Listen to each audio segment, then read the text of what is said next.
Alright, I thought we'd carry on our exploring of the Exalted Plains. Gonna go ahead and give Solus a little break for a second, considering the emotional turmoil he just went through.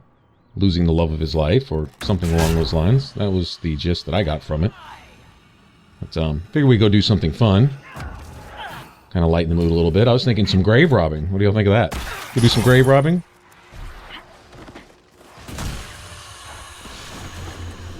I think we've now out-leveled this area a little bit.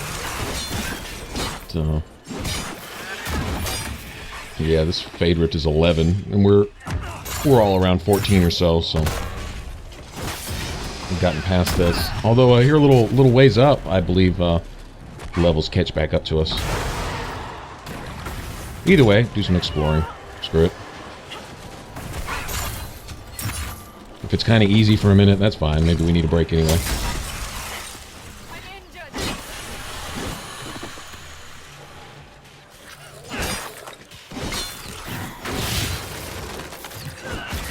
What made it do that? It kind of like slowed down for a second, almost like haste kicked in or something, but it didn't. I mean, that was kind of strange. Maybe that was an effect of something Dorian did, maybe? Not sure. Dorian's back there just doing his job. Actually, as an overall addition to the party, I really like him, actually. I was, thinking Dorian and Vivian probably be a good combo. Although I'm tempted to bring Dorian and Solus along in the same party to see how they talk with one another, just out of curiosity. I mean, each pair is going to have their own thing. That's always been the case. Dragon Age, Mass Effect, that's a big thing, is the seemingly infinite amount of companion dialogue that just goes on in the background that gives them so much depth and personality. I mean, it's just cool, man. It really is. And you can just mix and match. I mean, honestly, when the game, gets kind of, I don't want to say boring, but when, you've kind of done it all, you can just go out and take different combinations of party members with you on different missions and stuff, and they will make comments on things that you're doing sometimes, as well as the banter between each other. Like, you may go to a certain area and run into something that one of them finds really disgusting, or that one of them is intrigued by. Like, Solus might be really interested in something that you find somewhere, whereas none of the rest of your companions would even notice it. Better take a closer look. And, he'll say something about it, and that's cool. It just adds a little life to it. I think that's amazing. It was the same in Mass Effect 2, one of the things that just really, I already had a love for the game, but it just kind of, really stitched it in there.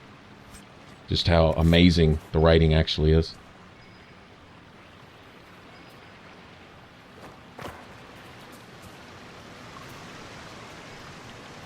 Alright, I'm not exactly sure where this is leading me. We're at a waterfall, and I remember a treasure map having to do with waterfalls. That's probably what this is. But, finding out where it's leading me. Okay, honestly didn't even know you could go back here. Okay, so we'll get to that in a minute, but, a little farther on this way, if I keep going this direction, I believe is the Elven camp. And I want Solus with me for that anyway, so I wouldn't go there right now, regardless. This little expedition we're on right now is just to go, oh, there it is, right there in front of my face. This is just to explore a little bit, and there's kind of a cemetery, and well, it's not exactly a haunted house, but it might as well, actually it's more of a mausoleum or whatever, but, a tomb, but, it's haunted house enough for me. I mean, who doesn't want to go visit a haunted house, right? So, if I can get past these falls, I can just, run straight ahead over here. I believe this is where the graveyard is. It's very cool. The elves would probably be pissed that we're going to go defile, the graves of their ancestors, blah, blah, blah. Of course, Sarah can respect that, because she doesn't really give a crap about all that. But, and Cassandra will have some history with, this type of thing, in that her uncle was a mortalitasi, or whatever. What she called a death mage. Essentially, I guess that's like a crypt keeper. Don't know why they would need a mage over the crypts, and exactly how that all fits into Navarian history or whatever, but anyway, there you have it. I see an enemy ticker. Oh, okay, this is a champion. If I was going for the champion specialist ability, then I would need this guy's herald if he drops one. I think it's called a herald, something like that. But anyway, this is one of the champions you need for the champion specialist. And I would assume, since this is an actual champion, that this guy is kind of a set enemy here. That would be my guess. I doubt this is a random spawn. Now, he didn't drop one, but even so, even though I already have my reverability unlocked, and I've already gone, you know, to the trainer for that, and done all that part of my specialist quest, they will still drop heraldries.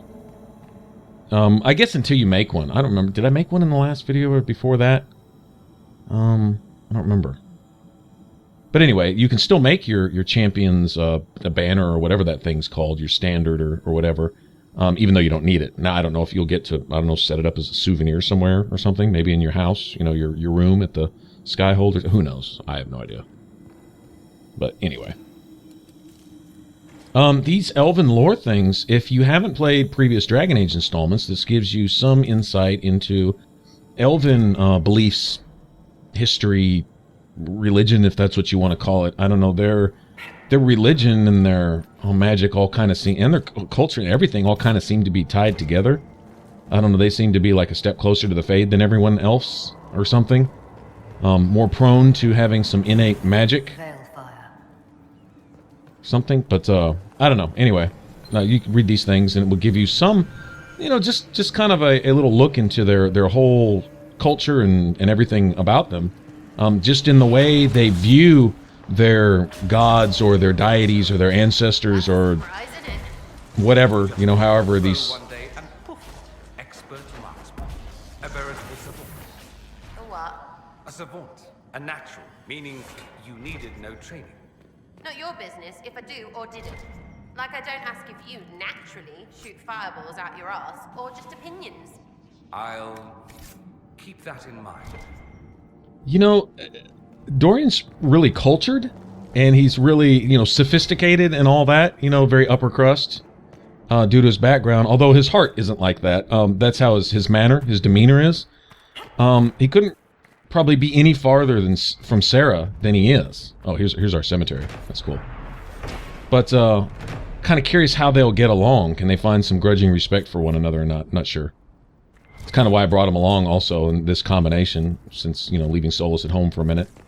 Just to kind of see how they banter between each other. Reminds me of Navarra. We should not disturb the dead. Who knows what could happen? Reminds me of Navarra. Yeah, see, she even made a comment about it. So that's really, really cool. Maybe another follower might have said something else, I don't know, and it's just to experiment, you know, just to see what different ones will say and stuff. And these wraiths just eat my lunch, man, they really do. Okay, I'm in trouble. Really don't want to waste all my potions right here on these minions. But anyway, I'm not exactly sure how the Elven ancestors and all that really tie into their history and all that, because they're, I don't know, it seems like their gods are almost their relatives too or something. I don't know, it's a little different. But I think the way the writers kind of established, you know, not just the culture and the politics and stuff, but the religion that, you know, the game is based on, or religions, plural. If you look at, say, the Dwarven religion, which is far removed from Andrasteism, or whatever you call that, you know, belief in the Maker, which is far removed from the Elven, whatever they call their beliefs. I don't know if you call it a religion or whatever, but all these different faith systems there, there has to be some threads of truth that are common to all of them, at least truth as far as what the game is built on, you know. And you have the whole Maker thing and the whole Andraste thing, and there's obviously something to that. The entire world and much of the culture is built around it, either built around it or built around being directly opposed to it.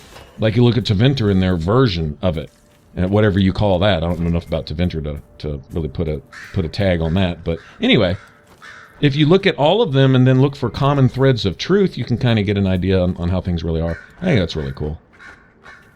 Anyway, a lot of these codexes are left around to catch you up to Inquisition if you haven't played Origins or Dragon Age 2. I think that's also very cool. The Venatori have no idea what Corypheus will do. Some of my countrymen look at the current state of our nation and despair. They hear how powerful and glorious we once were and think, that would be better. It has to be. What they overlook is that Corypheus wasn't here for our downfall. He has no idea it was unavoidable. Could he be convinced of the truth? You're asking me? I'll wager he believes he is the truth. Huh. Alright, so Dorian's not... He's not, he wasn't just born yesterday either. You know, Souls is pretty wise. Dorian's pretty wise, too. Got some insight. It's interesting that he can also acknowledge the weakness and, the downfall of his own people in all of this. As passionate as he is about his homeland, like anyone else, he also, you know, balances out with, you know, a just mindset, you know, a righteous mindset. In terms of, he may love his people, but he knows that their leaders have erred greatly and that they have a horrible history, you know. Not the best reputation in things in general. And, you know, he can acknowledge that, too. I think that's pretty respectable.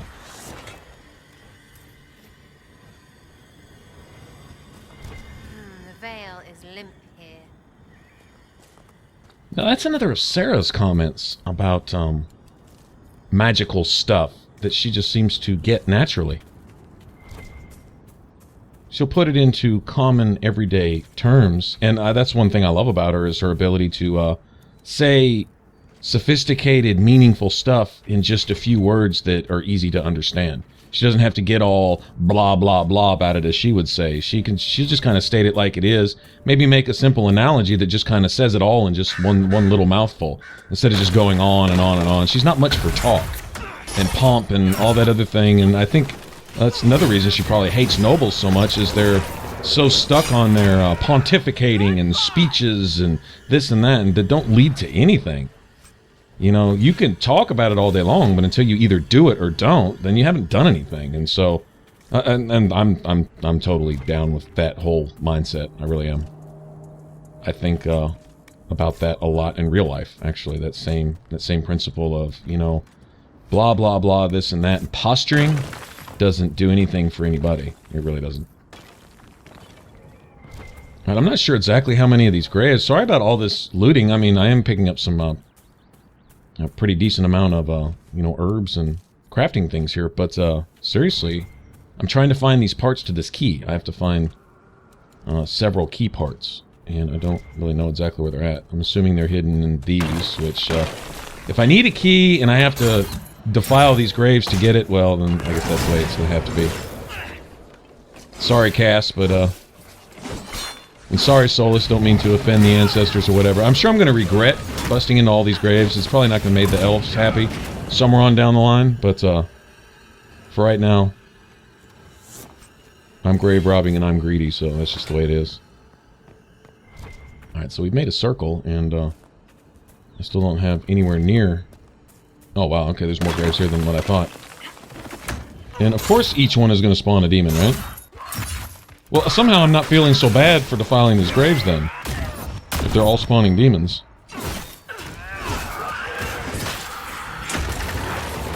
If each one of these graves spawned a fluffy kitten that I had to kill or something, okay, I would feel bad. That'd be a different thing. I would say, you know, maybe I ought not be doing this. But they're all spawning demons anyway, so this is probably the right thing to do. Regardless of what the elves think. And something else. Anytime you're dealing with an elven area, sure are a lot of demons around. Like it's just natural. Like, they don't even need to be summoned. They're just there. You know, they're just there by default. Like, you know, just hanging out, just kicking it on the corner type thing. You know, there's just demons everywhere. It's kind of an interesting observation. And that goes back to the, oh geez, the Brazilian forest in Origins. The mountain by the Dalish camp in Dragon Age 2. Of course, there were demons everywhere in Dragon Age 2, but they were just, you know, they were just about around the mountain. Or maybe the elves are drawn to areas like that. Like, it may not be the graves that brought about all the demons, but it may be they were just drawn to an area with a lot of demons, and this is where they decided to plant their ancestors. Maybe it's the other way around. And maybe it doesn't even matter. I don't know why I'm wasting my time on that, but whatever. Oh, I'll take that. Enhanced or superb anything is right up my alley.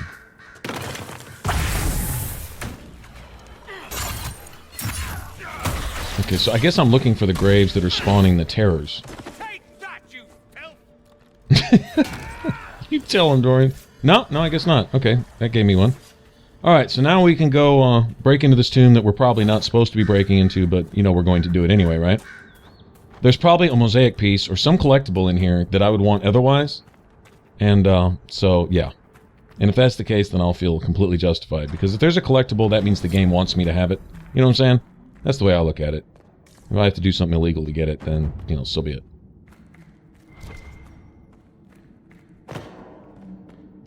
Okay, now I'm certain somebody's going to frown on us looting everything in sight. So, of course, that's what we're going to do also. I mean, of course, right? Why wouldn't we?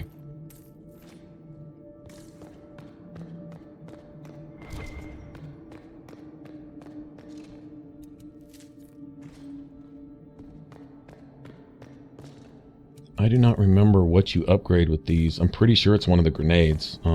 Deep mushrooms have always been associated with poison, to the best of my knowledge.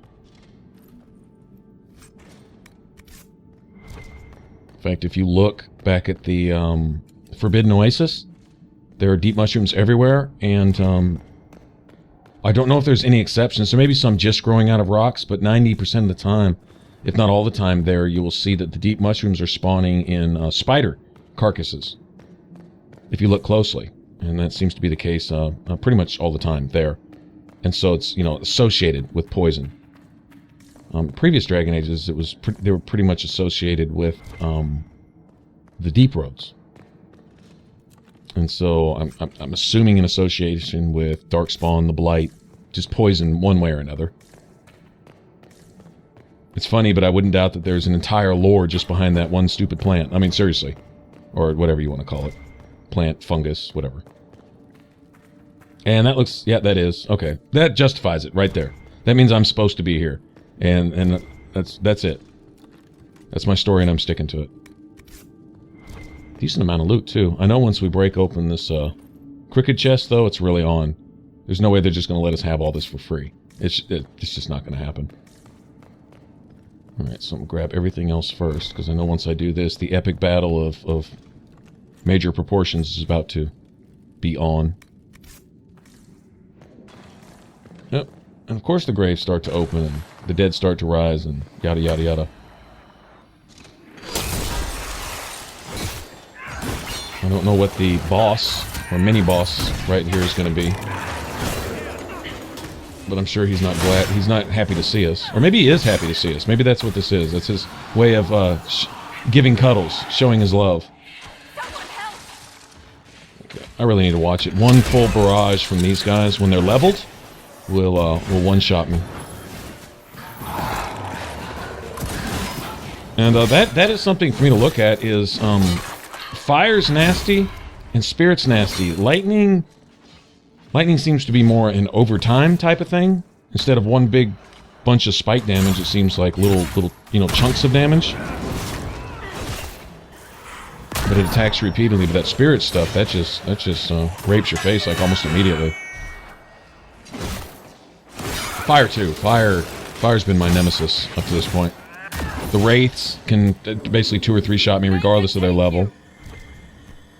And then the stupid rage demons, they just have this AoE thing where if you're standing anywhere near them. And what is this triggering? I don't see anything. Do you guys see it? There's something hidden here? Is this something we can come back for later? I can't break it open. Huh. That was definitely something registering. I don't know. That's disturbing, actually. Let's see, what do we have here? Oh, we got a Revenant. Okay, well, I'm gonna give him a present. We're not even gonna let him get started.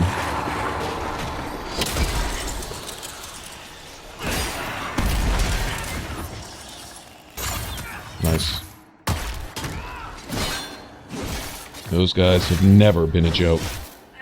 Actually, honestly, they're the easiest in this game, in my opinion, than they were in the first two. In Origins, they were brutal. It was ridiculous. And in Dragon Age 2, they were more tactical, because it seems like when they popped up amongst other groups of enemies where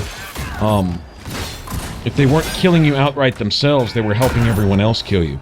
There might be a mob of undead or a demon floating around also at the same time who was actually doing most of the damage. And the Revenant would keep knocking you on your feet, debuffing you, knocking you down, and things like that. And so they had more of a tactical advantage for the enemy in Dragon Age 2, in my opinion. That's what I saw. Oh, look at that. Superb belt of range defense. Now, ranged, I could give myself a little ranged buff with that, although I like this focus belt, building up focus faster. And I'm going to be taking the perk in my skill tree under the Inquisitor thing. Even though I'm going to replace that with my Berserker ability, I am going to upgrade my focus gain with that. And so, because I want to Berserk as often as possible. And I might even equip some of my other members with that. But that would be good to give my tank. Like, Cassandra's almost bulletproof as it is. And then give her that on top of it. And she'd be essentially immune. Now, it's kind of situational. You know, as if there aren't archers around, then it's kind of useless. But, shit, when aren't there archers? You know, anytime you're dealing with any kind of human enemies of any sort, I think stacking, I don't know what defense that gives you. If it's superb, it's probably somewhere in between the 15 to 30% range, and she already has a 50% immunity to arrows.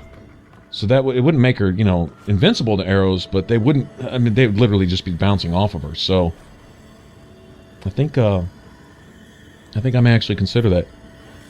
It's cool to stack one thing to where when, you know, in certain situations you just don't have to worry. Or, you know, it gets back to, do you want to be the jack of all trades? On defense, it's the same way on offense. On offense, are you trying to do everything? Well, on defense, are you trying to do everything? Like, do I want to be immune to everything? I don't really think the game's so much set up for that. Your tank's probably the closest you're going to get to being immune to all forms of damage. Not immune, but, like, highly resistant. Okay, sorry I had to wipe out the party with that, but this dude was... it was either me or him. I might as well hurt all of us rather than him just get a free shot in, right? Okay, we got one of these guys. These guys, their fire damage is just stupid.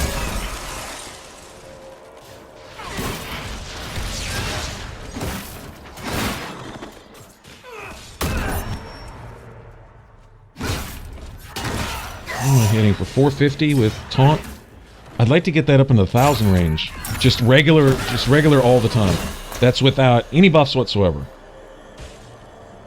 Right around the 1,000. I'm not sure if that's really possible. Pulling off regular 1,000 criticals shouldn't be hard, but that's even lowballing it. I'd like to get where once I have Mighty Offense fully upgraded, all their taunts fully upgraded, a nice damage buff from the Reaver tree, and things of that nature, I would like to have my criticals up in the... I'd like to be putting up rogue type numbers. Several thousand. I don't know. I don't really have a set goal number in mind, but oh, we got two. Oh, okay. They're alternating. They're spamming. Okay, I got it. Kind of wondering. I was gonna say for one terror, that's pretty active. This guy that's giving us the blues. Oh, good job. Good job. Dorian doing his thing over there. Okay, we need to get at least one of these guys down, and I just walked right into that. What the hell? I'm dead.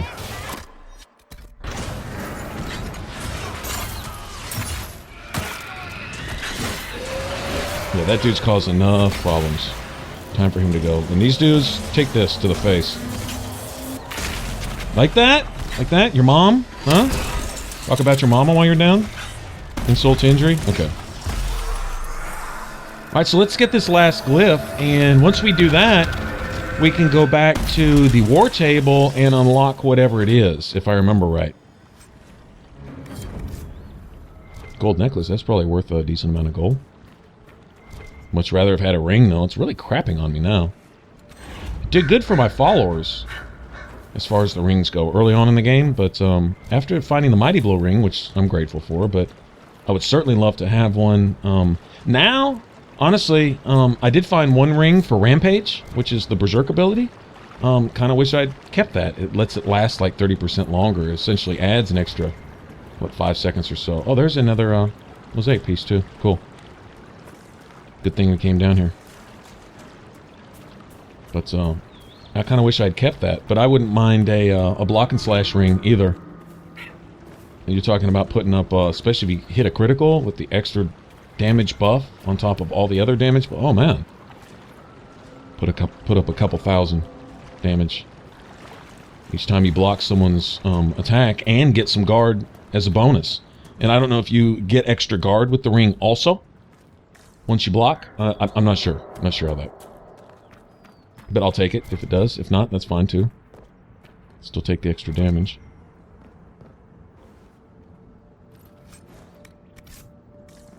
I need to remember to get back to, well, Menave's off doing her thing now. I'm hoping she'll pop back up later in the game because I thought she was really cool. She's like kind of looking out for the tranquil. And a humble mage, just, you know, she knows she's not, you know, a magical wizard or anything. She just liked to study things and help people. Well, that was cool. I really dug her, but she's gone now, and another, probably one of her tranquils, is in her place, and I will trust Menave's judgment in assigning somebody who will handle it just as well as she was, but I would like her to pop back up at some point. That would be cool.